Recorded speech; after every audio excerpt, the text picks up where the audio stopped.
سلام بینندگان گرامی، این برنامه اطلاعاتی اخبار است که از تلویزیون تاجیکستان منظور شما می‌گردد. در استودیو با شما مرجان شریفова. بانک جهانی بالوروی رکوردی اقتصادی جهان را در سال 2021 پیشگویی می‌کند. موافق این تشخیص بالوروی سطح اقتصادی جهانی 5.6% را تشکیل می‌دهد که بالاترین نشانداد دوام 80 سال اخیر دانسته می‌شود. در بین کشورهای اتحادیه دولت‌های مستقل بالوروی از همه زیاد اقتصاد در تاجیکستان در نظر داشته شده است. مجموع محصولات داخلی تاجیکستان در سال 2021 موافق تحلیل کارشناسان بانک جهانی 5.3% را تشکیل می‌دهد.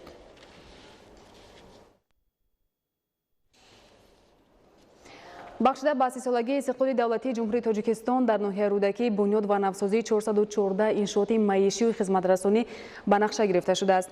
تا امروز 400 انشاءات مورد استفاده قرار داده شده. به این وسیله 10 نفر ساکنان محلی با جای کاری دائمی تامین شدند. عین زمان کارهای ساختمانی و تعمیر و نوسازی در انشاءات باقی مانده ادامه دارد. گزارش باباکلان امینزاده از ناحیه رودکی.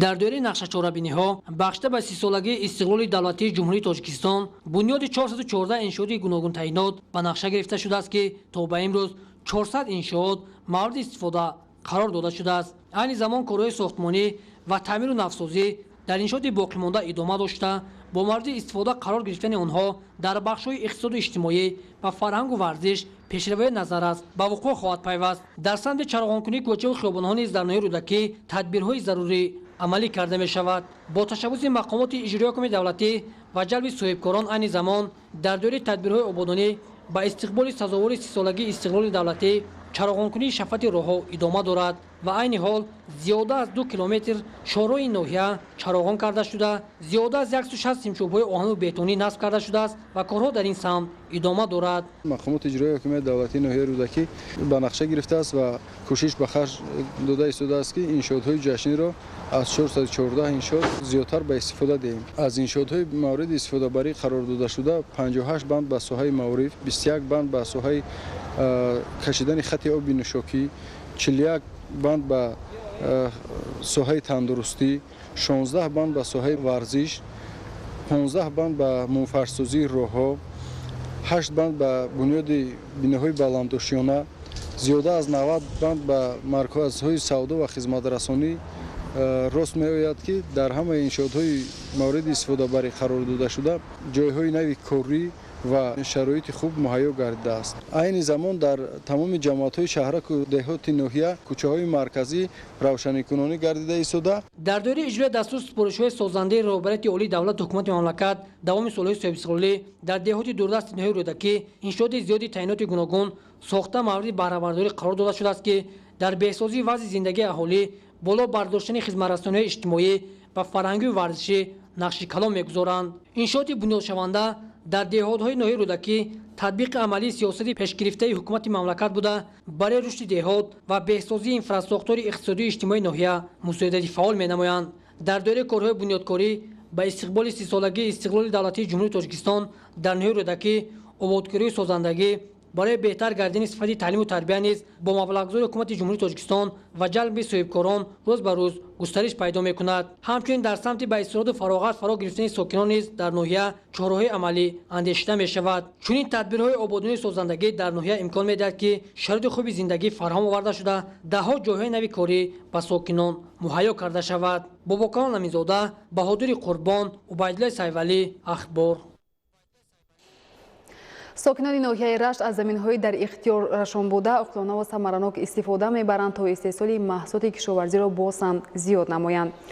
این است که سال روان میدان کشت سبزوات و بنیاد باغ‌ها در قیاس به سال گذشته بیشتر شده است. گزارش دیگلی محمود از ناحیه رشت.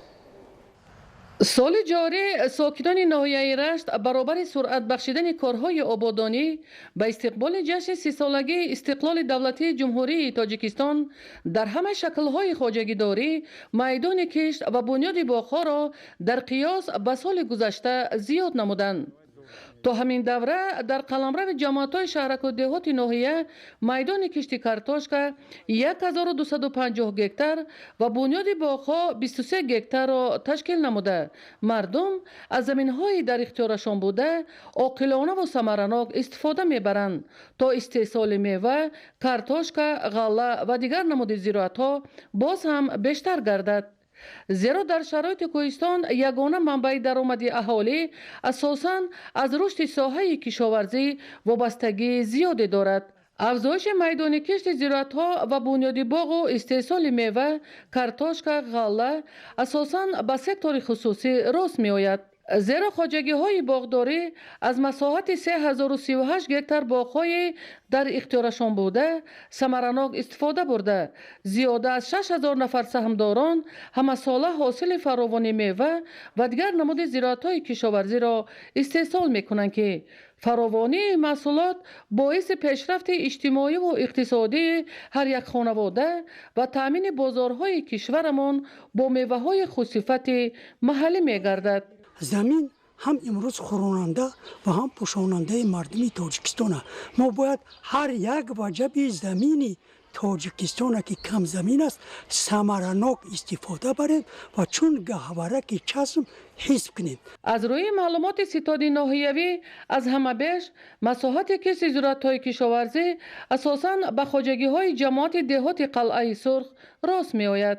این است که اهالی و دیگر سهامداران خواجگی‌های دهقانی برای زیاد شدن میدان کشت و استحصال محصولات خوش‌صفت محلی جد و جهد دارند که از زمین‌های در اختیارشان بوده عاقلانه و ثمرناک استفاده برند. زیرا هر یک وجب زمین در شرایط کوهستان ناحیه رشت باعث پیشرفت اقتصادی و بلند برداشتن زیست و زندگانی هر یک خانواده می باشد. ایدیگولی محمود، دادرجان میرزازاده، برای برنامه اخبار از ناحیه رشت.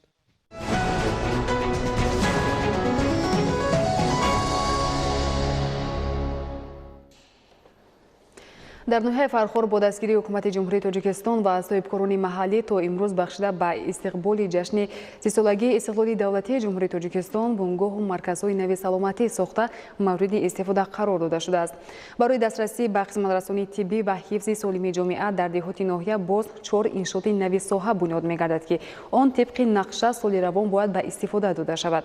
ادامه موضوع در گزارش سید جعفری محمدعلی و خورشید نادرخان.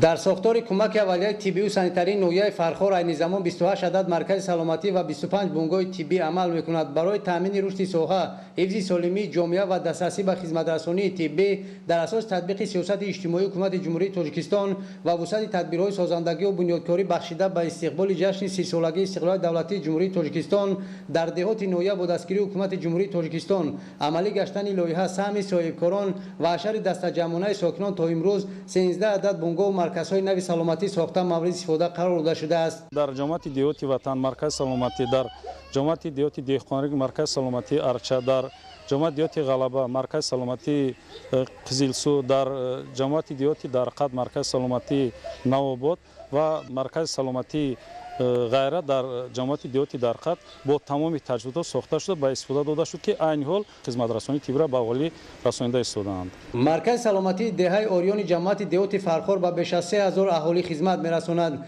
در دایره آمادگی‌ها به تجلیل از جشن 30 سالگی استقلال دولتی جمهوری تاجیکستان در شفاعت این مؤسسه طبی با دستگیری وزارت تندرستی و حفظ اجتماعی اهالی جمهوری تاجیکستان باز یک انشاءات نوی ساحه بنیاد می‌گردد. برای باز هم بهتر شدن خدمت رسانی طبی در شفاعت مرکز سلامتی دهات اوریانو مرکز سلامتی مؤسسه نوی طبی ساخته شده است که از تخانه و دو آشیانه عبارت می‌شود. در تخانه حجره‌های تحلیلگاه با تجهیزات تامین کرده می‌شوند. در آشیانه یکم حجره‌های بسترکنانی روزانه و حجره دختران، در آشیانه دوم باشد حجره‌های گیاه‌درمانی تشکیل کرده شده ایستاده است.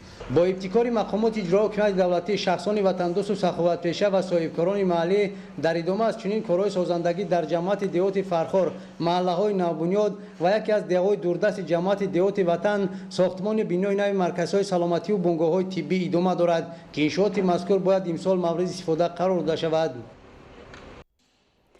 در دوره تدبیرهای بنیادکاری در ناحیه تیمورملیک اینفراستراکچور تندرستی و سطح خدمترسانی طبی بلند برداشته می شود. در همین زمینه بیمارخانه مرکزی ناحیه تعمیر و نوسازی کرده می شود. حکمت الله حسین زاده از ناحیه تیمورملیک گزارش می دهد.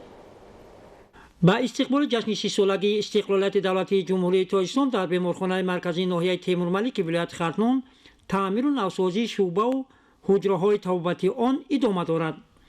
برابر انجام یافتن کارهای تعمیری شرایط مساعد خدمترسانی طبی مهیا می‌گردد. این زمان کارهای تعمیری در بنای اساسی بیمارخانه ادامه دارد.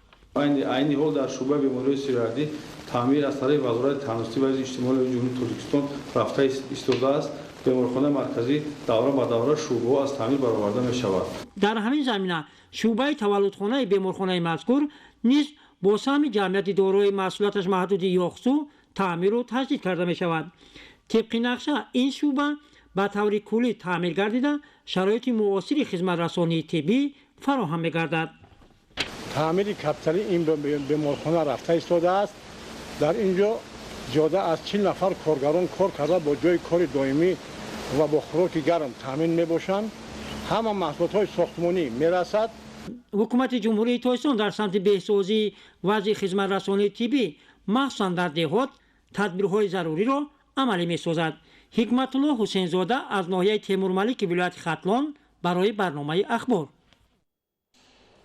کارمندان مرکزی منطقوی تاجیکستان در ناحیه شهری توست برای پیشگیری از فروش محصولات پس‌صفت و انواع غذایی مهلت استعمالش گذشته تدبیر اندیشی نموده در حدود بازار و نقطه‌های سودای ناحیه‌های شهری توست، قبادیان و ناصر خسرو کارهای فهماندهی انجام می‌دهند. گزارش همکاران ما از ناحیه شهری توست. متخصصان مرکز منطقوی تاجیکستان در ناحیه شهری توست فعالیت را طبق قانون‌های عمل کننده ساحه به راه مانده در پیشگیری فروش محصولات پس‌صفت در بازار و فروشگاه‌ها مسئولیت شناسی ظاهر می‌کنند. کارمندان این نهاد در ناحیه شهری توست فعالیت بازار و نقطه‌های سودا را در ناحیه‌های قبادیان و ناصر خسرو نیز تحت نظارت خویش قرار دادند. قبل از همه کوشش می‌کنند که محصولات به سلامتی زیان‌آور را آشکار نموده انواع غذایی مهلت استعمالش گذشته را مصادره نمایند. ما در 133 نقطه‌های سودا و خدمترسانی گوناگون سنجش‌ها گذراندیم. از جمله در 130 تای آن سنجش‌های نقشه‌ای خودمون 3 حالت سنجش‌های غیر نقشه‌ای که با در اساس عریضه و در اساس همکاری با مقامات حفظ حقوق بودن سنجش‌ها گذرانده شد. از جمله در 105 حالت‌های ویرانکنی قاعده‌های سودایی که با فروش و برآوردن محصولات عموما حقوق ویرانکنی آشکار گردیدند که از این با مبلغ 23100 سومونی جریمه‌های معمولی تطبیق گردیده و بودجه دولت پرداخت گردیده ایستادند. در مرکز منطقوی تاجیکستان در ناحیه شهری توست آزمایشگاه زمانوی فعالیت می‌کند که در معین کردن صفت محصولات مساعدت می‌نماید. کارمندان ساحه در نوبت اول محصولات شبهه‌ناک را مورد تشخیص جدی قرار داده در صورت غیر استانداردی و خلاف قاعده‌های رگلامنتی تکنیکی بوده را طبق طلبات ساحه سندسازی می‌کنند. اقدام متخصصان مرکز به آن روانه کرده شده است که صاحبکاران از فروش هر گونه محصولات پس‌صفت در بازارهای داخلی خودداری کنند.